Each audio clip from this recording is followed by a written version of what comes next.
ඒ තමයි මට මුණ ගැහුණ හොඳම කෙනා.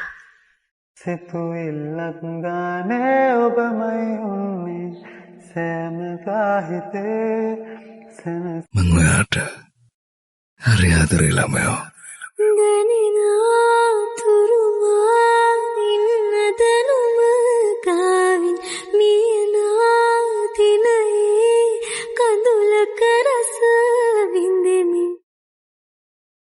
ජීවිතේ අමාරුම කාලෙකදී ළඟින් හිටපුවාට ගොඩක් පිං අයියේ.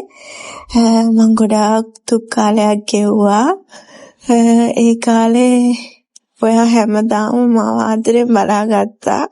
මට ඇවිද ගන්නවත් පුළුවන් වේවි කියලා මම දැනන් හිටියේ නැහැ.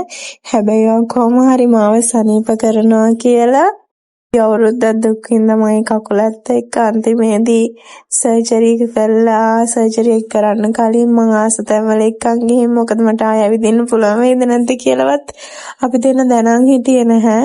ඒ නිසා අවසාන ට්‍රිප් එකත් මාව එක්කන් ගිහින් ඔයා මගේ සර්ජරි එක කළා. අද ඇත්තටම මම සතුටින් ඉන්නවා. ඒ අමාරුම කාලේ ළඟින් හිටපුවාට ගොඩාක් පිං. හැමදාම මම ඔයාට ආදරෙයි. මතකයක් විදිහට මම මේ දේවල් එකතු කරගත්තා. අපේ ජීවිතේ එක අමාරු මොහොතක් තමයි මේ අපි දෙන්නම දරාගෙන හිටපු. ඒ කාලේ මාව දරාගෙන හිටියට ඔයාට ගොඩාක් පිං අයියේ. මට ගොඩක් ආදරෙයි. අපේ ජීවිතේ කතාවේ තවත් එක් මතකයක් විදිහට මේක මම එකතු කරලා තියාගන්නවා.